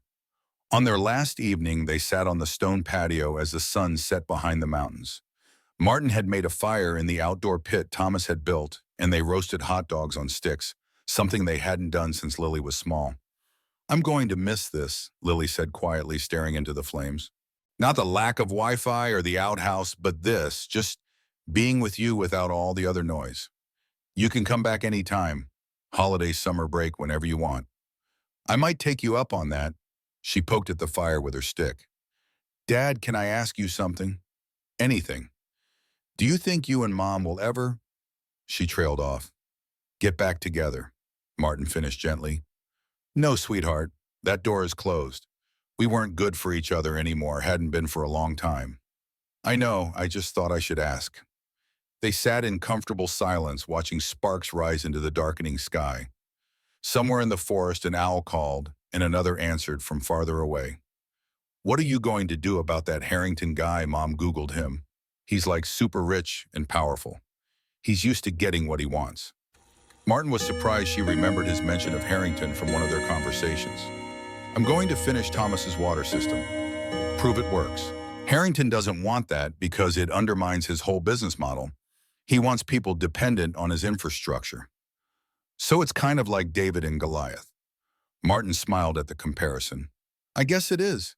But Thomas left me a pretty good slingshot with this spring and pump design." They watched the fire burn lower. The blue light appeared at the forest edge, pulsing gently among the trees before fading. Lily had noticed it on her first night, but unlike many teenagers, she hadn't dismissed it as imagination or tried to find a conventional explanation. "I think it's Sarah," she'd said simply, "watching over the place." The thought comforted Martin more than he would have expected. The idea that something of Sarah remained guiding and protecting Thomas's legacy, that felt right somehow. In this place where the boundary between past and present felt so thin, why couldn't the boundary between worlds be similarly permeable? On Sunday afternoon, Martin drove Lily back to the bus station. The goodbye was less awkward than he'd feared. "I'll call more," she promised, hugging him tightly, "and I'll be back for Thanksgiving if that's okay." "More than okay. I'll figure out how to cook a turkey in that wood stove somehow." She laughed, and the sound warmed him against the October chill. "Don't burn the place down, Dad." As the bus pulled away, Martin felt a mixture of sadness and hope. The divide between them hadn't been fully bridged, but a connection had been restored. Fragile still, but real. Driving back to the cabin, Martin's mind turned to the challenges ahead. Lily's visit had been a welcome respite, but Harrington's threats remained. The man was used to getting his way, and Martin had directly opposed him. There would be consequences. The confirmation came the next morning in the form of a certified letter. The return address was a law firm in Whitefish. Inside, dense legal language boiled down to a simple message: Victor Harrington was filing a complaint with the county, claiming that any water extraction from Martin's property would negatively impact downstream water users. The complaint requested an immediate moratorium on any water system development pending an environmental impact study, a study that would take months and cost thousands to complete. Martin called the attorney Eleanor had recommended, a woman named Diane Chen, who specialized in rural water rights. "This is standard intimidation," she said after reviewing the letter. "Harrington is trying to delay you, run up your costs, make you give up. But his complaint is weak. Spring water rights are explicit in Montana law. You have every right to use your spring water for beneficial use on your property and on properties with easement agreements. Can he actually stop us? Not permanently, but he can slow you down, force you to respond to legal challenges, make the process painful. That's his strategy. Make it hurt enough that you sell to him rather than fight." "I'm not selling." "Then prepare for a battle. File your permits, document everything, and don't give him any procedural ammunition. I'll handle the legal responses to his complaint." December arrived with the first real snow, a light dusting that made the forest look like something from a postcard. Martin had prepared well. The cabin was tight and warm, the wood stove efficient, his supplies adequate. But the cold weather meant construction on the water system would have to wait until spring. That didn't mean he could rest. Using Thomas's map, Martin had located the spring exactly where marked, flowing strong even in winter, the water clear and cold.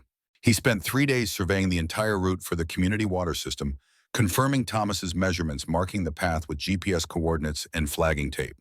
Everything checked out. The system was buildable. Now came the harder part: organizing people, securing permissions, and preparing for Harrington's inevitable opposition. Martin called a meeting at Raymond and Eleanor's house for a Saturday in mid-December. Besides his hosts, two other neighbor families attended: the Dawson brothers, who owned the property south of Martin's land, and Frances Willard, a widow who'd lived in the area for 40 years. Martin spread Thomas's plans across the dining table, explaining the system piece by piece: the spring source, the pump station, the distribution network, the individual connections to each property. Thomas designed this specifically for our properties, Martin explained. He surveyed the land, calculated the requirements, figured out exactly what would work. The system would provide clean water year-round to all 5 households without any electricity, no monthly bills, no dependence on county infrastructure. "What's the cost?" Travis Dawson asked. The younger of the two brothers, he was practical and direct. Thomas estimated materials at around $15,000 based on 2010 prices. In current dollars, probably closer to $25,000. Split 5 ways, that's $5,000 per household. "That's a lot of money," Frances said quietly. "It is," Martin agreed, "but compared to the cost of drilling individual wells or extending county water lines, which would run $50,000 per property minimum, it's reasonable. Plus, once it's built, there are essentially no operating costs. The pump maintains itself. No monthly bills, no dependence on external systems." "What about permits?" Eleanor asked. "I've consulted with Diane Chen. The spring water rights are clear. They belong to my property and can't be separated. The pipeline routes stay on properties whose owners consent. We'd need basic permits from the county, but nothing that should be complicated." Raymond leaned back in his chair. "You're dancing around the real issue. Victor Harrington." Martin nodded. "Thomas's journal makes it clear. Harrington tried to block this project before. He'll try again." "Why does he care?" Travis's brother Marcus asked. "It's not his land, not his water." "Because it proves something he doesn't want proven: that people can live independently out here without buying into his development schemes. If we succeed, others might try similar projects. That undermines his entire business model." The room fell quiet. Outside, wind rattled the windows, driving snow against the glass. "I'm in," Raymond said finally. "Thomas was my friend. He helped me more times than I can count over the years. If this is what he wanted built, I'll help build it." "Me too," Eleanor added. Frances looked at the plans, her weathered hands tracing the pipeline roads. "My husband would have loved this. He always said people should help each other instead of depending on corporations." "I'm in." The Dawson brothers exchanged glances. "We need to think about it," Travis said. "Talk it over. It's a lot of money for us right now." "Fair enough," Martin said. "Take your time, but we need to know by February if we're going to start construction in early spring." After the meeting, Eleanor pulled Martin aside. "You know, Harrington has connections at the county office. He'll hear about any permits you file." "Can't be helped. We have to do this legally by the book. Give him no ammunition." "He'll find ammunition anyway. He always does." Martin drove home through the snowy darkness, his headlights cutting tunnels through the falling white. He thought about Thomas, about all those years working alone, dreaming of a project that would help his community. How frustrated he must have been knowing the design was perfect, but lacking the resources and support to build it. Martin wasn't alone, though. He had neighbors willing to help, a daughter who believed in what he was doing, and Thomas's complete plans to guide him. The pieces were coming together. As Martin pulled up to the cabin, he noticed something wrong immediately. The door stood ajar, a rectangle of darkness against the snow-covered porch. He was certain he'd locked it before leaving. Approaching cautiously, he pushed the door open wider. The interior was dark, but in the beam of his flashlight, he could see that someone had been inside. Thomas's desk had been rifled through, drawers left open. The journals were scattered on the floor. Heart pounding, Martin checked the workshop. The lock on the door had been forced. Inside, tools had been tossed aside, and the pump assembly, his weeks of careful work, lay in pieces on the workbench. More disturbing was what he found on returning to the main cabin. Thomas's final journal lay open on the table, and the page containing information about the spring had been torn out. On the wall above, written in red marker, "No one stops me, VH." Outside, the blue light flared suddenly in the northern woods and pulsing with an intensity Martin had never seen before, as if Sarah's spirit was trying desperately to warn him of danger yet to come. Martin's fingers instinctively reached inside his jacket, closing around the folded map in his inner pocket. Harrington had found the journal entry about the spring, but hadn't discovered the actual map showing its location. Small comfort given the destruction around him, but it meant their advantage wasn't completely lost. Calling the police wasn't an option. The county sheriff's office was 40 minutes away at best, and trespassing and vandalism would rank low on their priority list during a snowstorm. Besides, Harrington's connections would likely ensure minimal consequences. This was a message, not a crime he expected to be punished for. Martin spent the next hour securing the cabin, installing the makeshift locks he'd fashioned from scrap lumber to reinforce the doors. The temperature had plummeted with nightfall, the snow now falling in earnest. Outside, the blue light pulsed intermittently between the trees as if anxiously pacing. Sleep proved impossible. Martin sat at the table reassembling Thomas's scattered journals, trying to determine if anything else had been taken. The violation of this space, Thomas's space now his, burned in his chest. Harrington hadn't simply destroyed property. He'd attempted to erase knowledge to sever Martin's connection to Thomas's vision. By dawn, the storm had intensified, thick flakes swirling in the wind to create near whiteout conditions. The temperature gauge outside read 17 degrees. Martin stoked the wood stove and made coffee plans forming as he watched daylight gradually illuminate the snow-covered forest. Harrington clearly knew about the spring now, which meant time was critical. If he couldn't find its location on Martin's property, he might attempt to purchase adjacent land to control potential water sources. The community system needed to be built before Harrington could implement any legal or financial roadblocks. Martin's phone rang, Raymond calling to check in after the meeting. "Someone broke in last night. Harrington." He left his initials on the wall. The line crackled with Raymond's sharp intake of breath. "Are you hurt?" "Just property damage." He tore out the page about the spring from Thomas's journal, but he didn't find the map. "This changes things. We need to accelerate our timeline. The Dawson brothers called me this morning. Frances already started fundraising through her church. How soon can we begin ordering materials?" Martin calculated quickly. "With everyone committed, we can place orders this week. Pipes, fittings, pump components. We'll need everything staged before snowmelt. Diane says our permits should clear by early February. Harrington will fight those permits. He always does. Let him. We'll be ready to build the moment they're approved." After ending the call, Martin hiked to the spring site, struggling through knee-deep snow. The blue light appeared intermittently, seemingly guiding him along the path Thomas had marked on the map. The spring itself remained unfrozen, despite the surrounding snow steam rising from its surface in the frigid air. The water bubbled from beneath a rocky outcropping, creating a small pool before flowing downhill. Even in winter, its output remained steady, perhaps 10 gallons per minute, enough to supply multiple households with proper management. The site confirmed everything Thomas had documented. The 20-foot elevation drop over a quarter-mile would provide perfect pressure for the ram pump. Nature had designed this system. Thomas had simply recognized its potential. As Martin knelt to test the water temperature, the blue light intensified dramatically, hovering directly over the spring's source. The air temperature around him rose perceptibly, creating a pocket of warmth that defied the winter chill. For the first time, Martin spoke directly to the presence. "Sarah, I'm going to finish what Thomas started. I promise you that." The light pulsed 3 times, then slowly faded until only the steam rising from the spring remained visible against the snow. Martin felt a certainty that transcended rational explanation.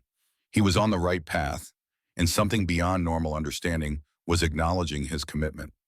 December merged into January, bringing deeper snow and temperatures that regularly dipped below zero. Martin used the time to refine plans, order materials, and coordinate with his neighbors. The Dawsons, both experienced with heavy equipment, would handle excavation. Francis's nephew, a licensed plumber, volunteered his expertise. Raymond would manage the concrete work for the pump station foundation. Diane Chen filed the necessary permits with the county, deliberately timing the application to minimize Harrington's window for legal challenges. "The winter holidays slow everything down," she explained. "By the time the applications get processed, we'll be close to approval. Harrington will have less time to interfere." Lily called weekly, her interest in the project growing with each conversation. She'd received an A+ on her paper about Thomas's sustainable water system and had been encouraged to submit it to a statewide competition for environmental innovation. My science teacher says ram pumps could be huge for developing countries, she explained during one call. Places without electricity, but plenty of flowing water. I've been researching similar systems online. Did you know there's a village in Honduras using a design like Thomas's? Her enthusiasm warmed Martin more than the wood stove. Their connection had deepened in ways he'd barely dared hope for months ago. She wasn't just tolerating his new life, she was becoming invested in it. In late January, as predicted, Harrington launched his counteroffensive. The certified letter arrived on a Tuesday, a formal objection to Martin's permit applications claiming potential environmental damage to downstream ecosystems and demanding a comprehensive impact study before any construction could begin. Diane called immediately. This will delay the permits by at least a month, possibly two. Harrington knows exactly which bureaucratic buttons to push. But we have options. Martin paced the cabin while she outlined their strategy. They would agree to a limited environmental assessment focused specifically on the Springs watershed, avoiding the broader scope Harrington wanted.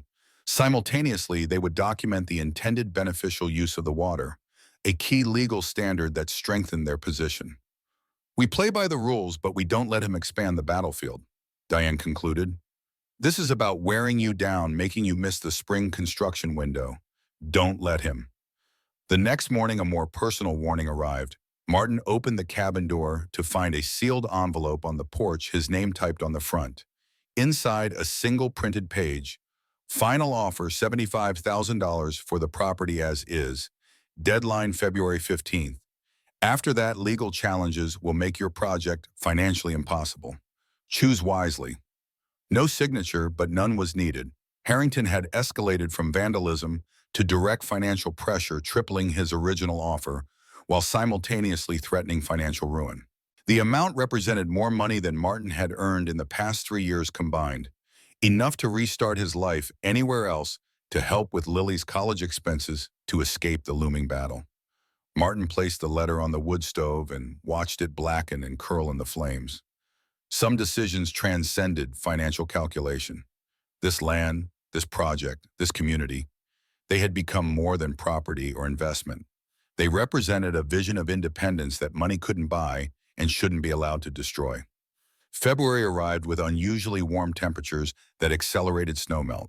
The early thaw brought both opportunity and urgency. Construction could begin sooner, but so could Harrington's ability to access the more remote areas of the surrounding properties. The permit process dragged on, hampered by Harrington's procedural challenges. Each objection required a formal response, creating paper trails and hearings that consumed time and resources. Diane handled the legal aspects masterfully, but even she couldn't completely overcome the advantages Harrington's wealth and connections provided. He's donating heavily to the county commissioner's re-election campaign, she informed Martin during their weekly update. Not illegal, but it buys influence. We're fighting both regulatory inertia and political favoritism. Despite the delays, Martin and his neighbors continued preparations. The Dawson brothers serviced their excavation equipment. Raymond poured test samples of concrete to determine the optimal mix for the pump station foundation. Francis organized a community fundraiser that brought in an additional $3,000 from local families who supported their independence from Harrington's developments. Lily called with unexpected news on a snowy evening in mid-February. That I won! My essay about Thomas and the water system took first place in the state sustainability competition. Martin nearly dropped the phone. That's incredible, sweetheart. There's more. The prize includes a $5,000 grant for implementing the project I wrote about. I can give it to you for the water system. The implications struck Martin immediately. Lily, that's your money. You should use it for college, or it's for the project, Dad. That's what the grant is for. And anyway, this is more important. What you're building, what Thomas designed, it could help people. That's what my essay explained. The conversation left Martin profoundly moved. His daughter hadn't just accepted his new path. She was actively contributing to it, believing in its value beyond their personal connection. Her support represented validation he hadn't realized he needed. The next day brought a breakthrough. The county approved their permits with conditions. The environmental assessment had found no significant impact, and their water rights were confirmed as valid. Construction could begin as soon as the ground was workable, likely mid-March. Harrington's response came swiftly. Within 48 hours, he filed for an expedited hearing on a new complaint scheduled for early March, precisely when construction needed to start. The complaint alleged that Martin's water system would violate various technical regulations and property easement restrictions. "It's completely meritless," Diane assured Martin, "but it will require you to prepare evidence, possibly hire expert witnesses. The hearing itself will cost you at least $10,000 in legal fees." He's betting you can't afford both the legal battle and the construction costs simultaneously. Martin reviewed their finances. Lily's grant covered one household's share. The community contributions covered perhaps a third of the total. Fighting Harrington while building the system would stretch everything beyond breaking. That night, Raymond and Eleanor appeared at the cabin with news that changed everything. "We took a second mortgage on our place," Raymond announced without preamble, handing Martin an envelope. $15,000. It's yours for the project." Martin stared at the check momentarily, unable to speak. These people, Thomas's friends, were risking their home on a project that might fail on a system designed by a dead man and built by someone they'd known only a few months. "I can't accept this. It's too much risk for you." Eleanor's weathered hand covered his. "We've lived here 52 years. This mountain, these people, they're worth fighting for." Thomas believed that. "Now we do too. I'll pay you back, every cent." Raymond's eyes crinkled at the corners. "Build the system, that's payment enough." With Raymond and Eleanor's loan, the equation changed. Martin could afford both the legal defense and the construction materials. Victory wasn't just possible, it was inevitable if they executed properly. Whatever Harrington threw at them, they would face it together. The legal hearing in early March went better than expected. Diane systematically dismantled Harrington's technical objections, presenting documentation that showed their system exceeded required standards. The county official, clearly uncomfortable ruling against Harrington, but bound by the evidence, dismissed the complaint and confirmed their right to begin construction. Harrington didn't speak to Martin directly during the hearing, but his glare communicated everything.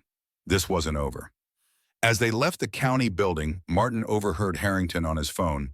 "Delay them any way you can. I don't care how. If they get that system operational, everything changes."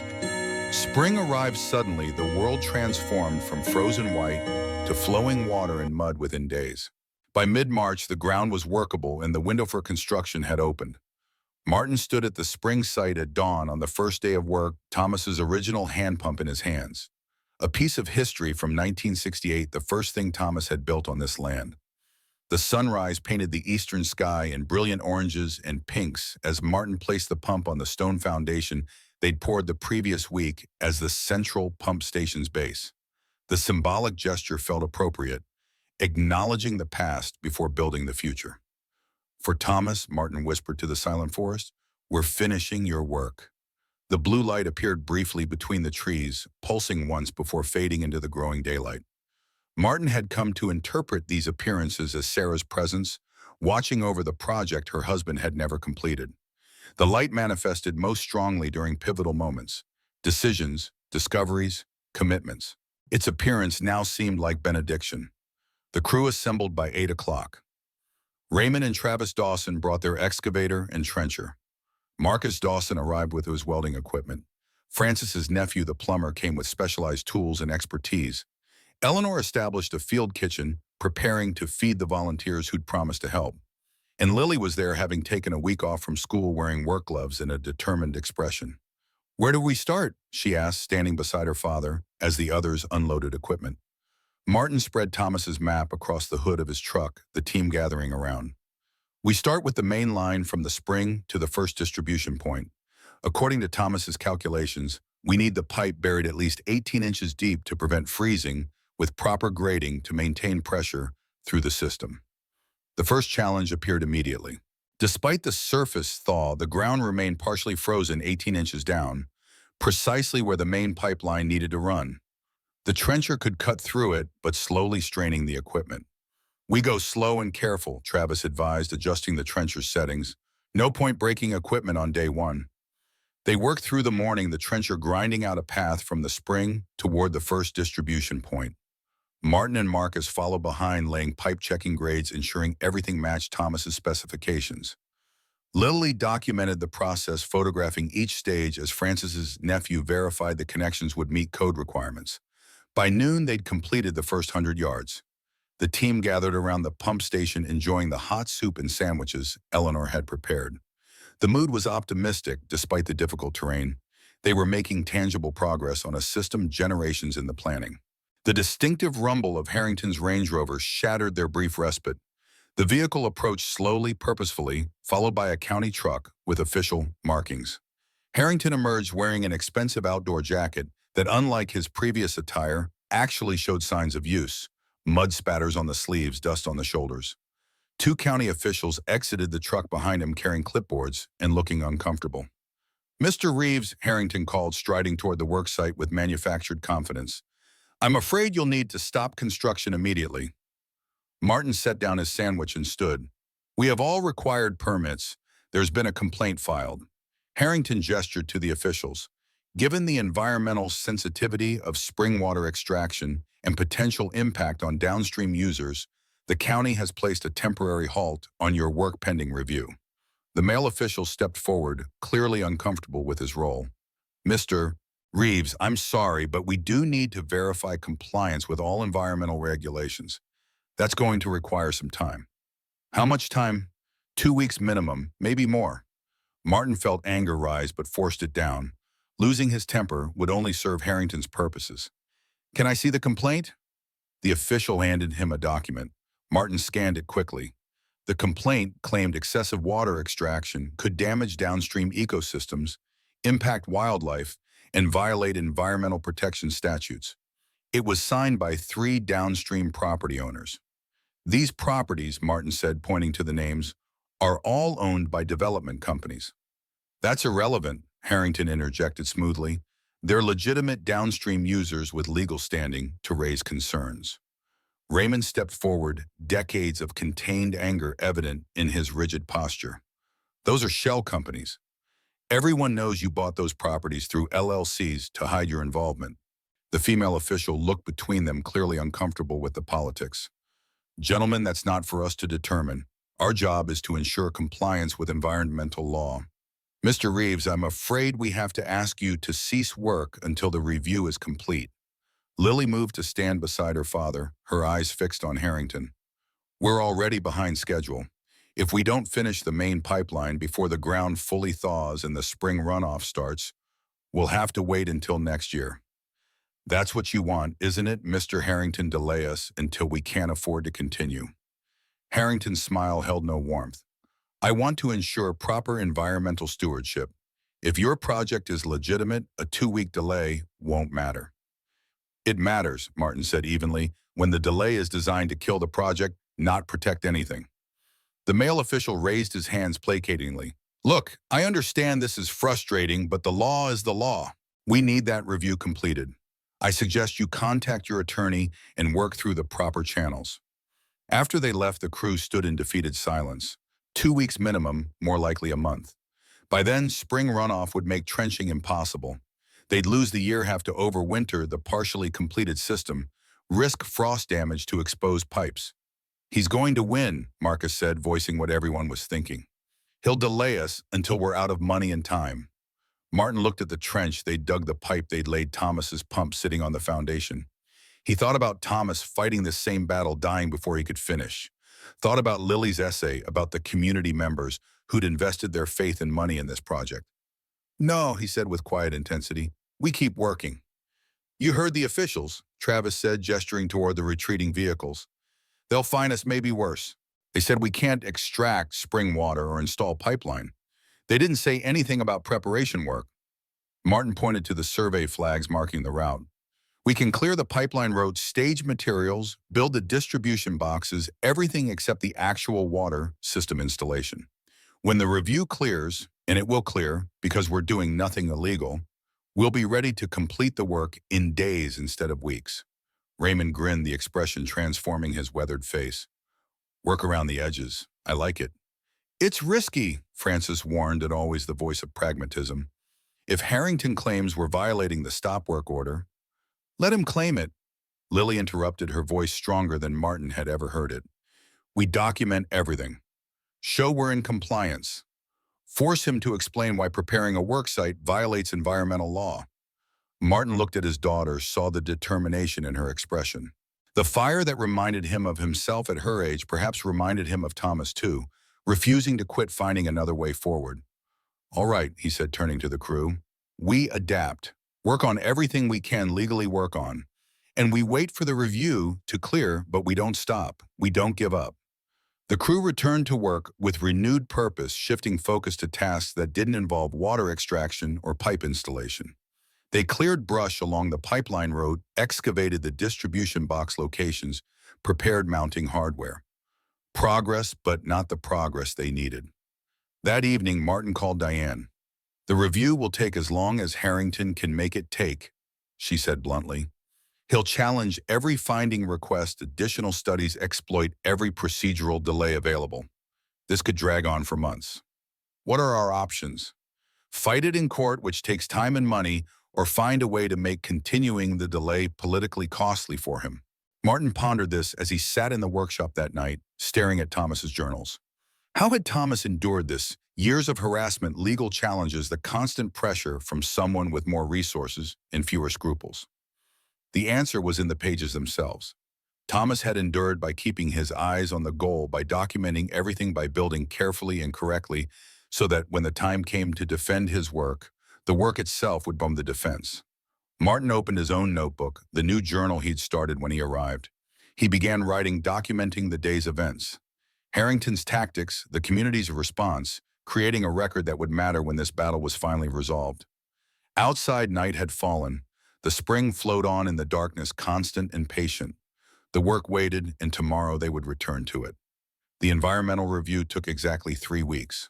3 weeks of preparation work, of watching the calendar, of knowing that every day brought them closer to the spring runoff that would make trenching impossible. When the clearance finally came, it arrived without fanfare. An email from the county stating that the spring water extraction had been found to have negligible environmental impact and construction could proceed. No apology for the delay, no acknowledgement of the political games that had caused it, but it didn't matter. They had permission, and they had maybe 2 weeks before the ground became unworkable. Martin assembled the crew at dawn the next day. We're going to work every daylight hour until this is done. The main pipeline needs to be in the ground, the pump station operational, and all connections made before the runoff starts. That gives us 12 days, maybe 14, if we're lucky with the weather. That's not much time, Travis observed, looking at the remaining work. No, but it's what we have. They worked like people possessed. The trencher ran from sunrise to sunset, Travis operating it with the kind of precision that comes from 30 years of experience. Martin and Marcus followed immediately behind, laying pipe, making connections, backfilling. Lily managed logistics, keeping track of materials, calling for deliveries, ensuring everyone had what they needed when they needed it. Raymond and Eleanor's house became Operation Central. Eleanor fed the crew 3 meals a day, kept coffee flowing constantly, and somehow found time to help Lily with the documentation, photographing each stage of construction. Frances organized additional volunteers from town people who'd heard about the project, who believed in what they were building. Some worked a day, some a few hours. Everyone contributed what they could.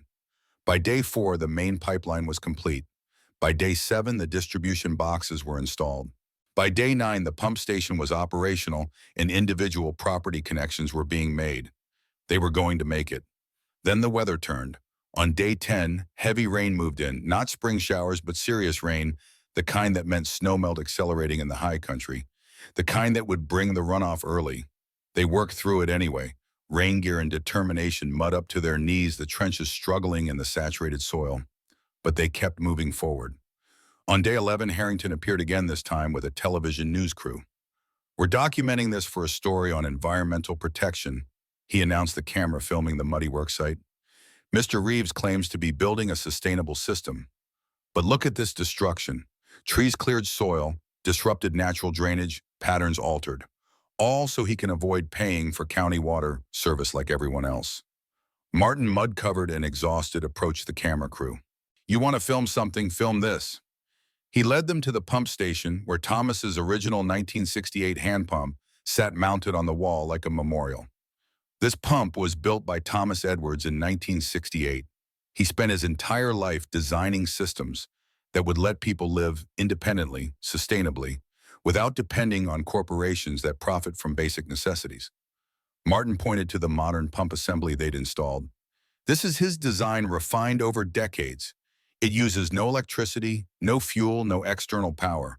It will provide clean water to 5 households indefinitely, asking nothing but basic maintenance, no monthly bills, no corporate profits extracted from a human necessity. That sounds idealistic, the reporter said, genuine interest creeping into her professionally neutral tone. But Mr. Harrington raises valid concerns about environmental impact. Mr. Harrington raises concerns because this project threatens his business model. Lily interrupted, her phone still recording everything. He owns 14 properties in this area that he wants to develop into luxury vacation cabins. A functioning community water system proves people can live here independently. That undermines everything he's trying to build. This isn't about the environment, it's about profit. The reporter looked between them, sensing a bigger story than she'd expected. Mr. Harrington, how do you respond? Harrington's smooth facade cracked slightly. This is a distraction from the real issue. The real issue, Martin said, stepping closer to the camera, is that Thomas Edwards designed something revolutionary and you tried to stop him. You harassed him for years, filed complaints, made his life difficult, and when he died, you thought his dream died with him. But it didn't. We're finishing what he started. That night, Lily's video went viral on social media. The image of the muddy, determined crew working in the rain of Thomas's memorial pump, of Martin's passionate defense of the project, struck a chord. Comments flooded in supporting the community water system, criticizing Harrington's development plans, sharing the story across platforms.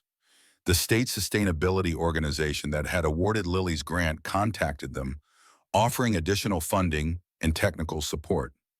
A documentary filmmaker reached out wanting to cover the project's completion.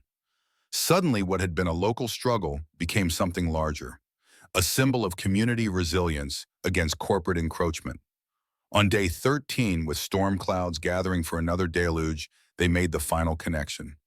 Every household in the system now had water flowing from the spring, powered by Thomas's pump design, requiring nothing but maintenance and occasional adjustments. The crew gathered at the pump station for an informal dedication.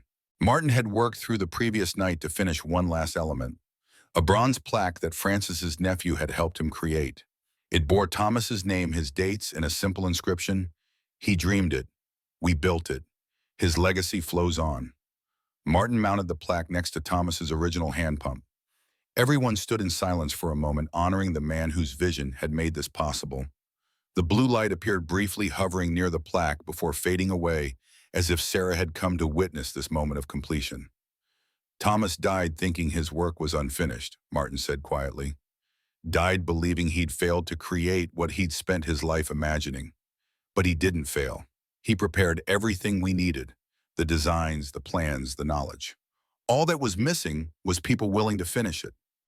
He looked around at the faces, Raymond and Eleanor weathered and kind, the Dawson brothers strong and steady, Francis wise and patient, Lily young and fierce, the volunteers who'd given time and sweat and belief. "What we built here isn't just a water system. It's proof that people can work together, can resist pressure to conform and commodify, can build something that serves community instead of profit." Thomas understood that. He bet his legacy on someone finding this place who would understand it too. Raymond stepped forward, his eyes bright with emotion. "I knew Thomas for 35 years. Watched him build this place piece by piece. Watched him keep going after Sarah died. Watched him refuse to give up even when it would have been easier. He'd be proud of this. Proud of all of you." They turned the valve together, symbolically opening the system that was already flowing. Water poured through, cold and clear from the mountain spring, following the path Thomas had envisioned decades ago. It worked. All of it worked exactly as Thomas had designed. The system was complete. The legacy was honored. And they had won. 3 months passed. Summer settled over the mountains with warm days and cool nights, the forest thick with green wildflowers blooming in the clearings. The water system ran flawlessly, requiring only the occasional adjustment Martin had learned to make from Thomas's detailed maintenance notes. Martin sat on the stone patio, the same patio where Thomas and Sarah had once sat together writing in his journal. The new leather volume was nearly full now, documenting everything from his arrival in September through the completion of the water system in March. He wrote the way Thomas had written, careful and detailed, preserving knowledge for whoever might come after. Lily was inside packing for her return to the city. She'd spent most of the summer at the cabin working a remote internship with the sustainability organization that had funded the project. In the fall, she'd start college studying environmental engineering. She said Thomas's story had inspired her career choice, but Martin suspected it was more than that. She'd discovered something about herself here, a capacity for meaningful work, for fighting for things that mattered. Dad, she came out onto the patio sitting beside him. I've been thinking about staying. Not forever, but what if I took a gap year, deferred college, lived here, helped you with the next phase? Martin looked at his daughter, seeing the seriousness in her face. What next phase? The documentary is coming out next month. People are already asking how to build similar systems in their communities. You could teach them, consult on projects, share Thomas's designs like he wanted, but you can't do it alone. College is important, Lily. College will still be there next year. This won't. Right now, people are paying attention. Right now, we can actually make a difference. Help communities build these systems, prove they work beyond just our 5 households. She paused.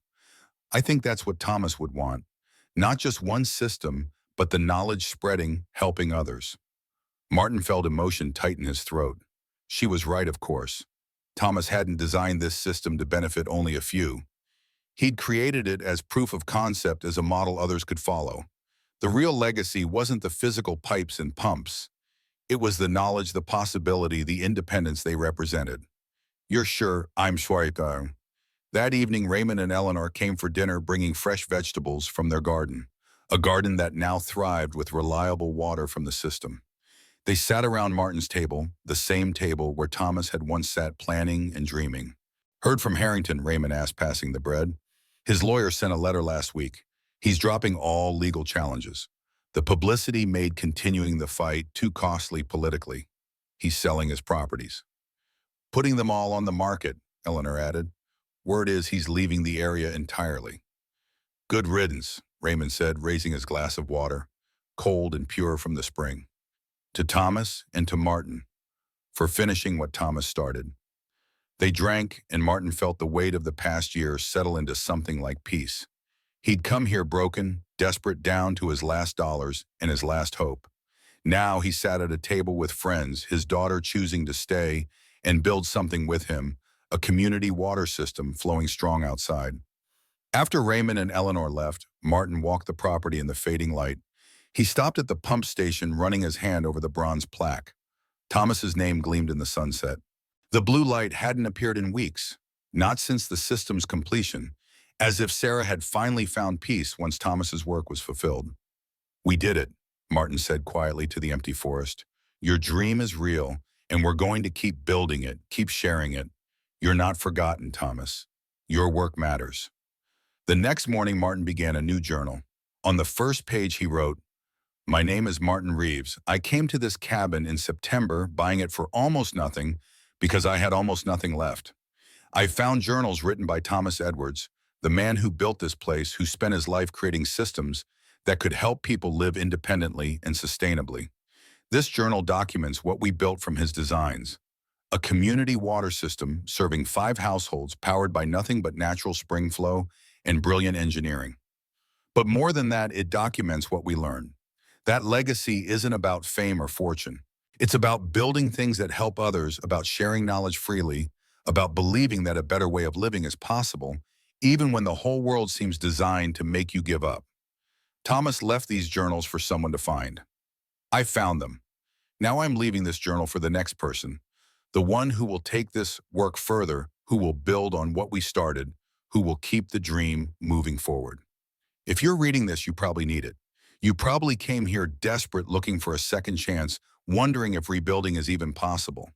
I'm here to tell you it is. The work won't be easy. You'll face opposition from people who profit from dependence. You'll doubt yourself. You'll want to quit. But you won't because now you know Thomas's story and mine. And you know that building something meaningful, something that helps others and honors those who came before, that's what makes a life worth living. The tools are in the workshop. The designs are in the journals. The spring still flows. Everything you need is here waiting. Now get to work. Martin set down his pen and looked around the cabin. Sunlight streamed through clean windows. The wood stove sat ready for winter. The pump station hummed quietly outside, and somewhere in the forest a bird was singing. He thought about the year that had passed, the journey from Broken City Mason to guardian of Thomas's legacy. Thought about Lily choosing to stay, about the community they'd built, about the knowledge they'd spread. Thought about Thomas and Sarah Young and hopeful standing in front of this very cabin 50 years ago, believing they could build something that mattered. They had, and so had he.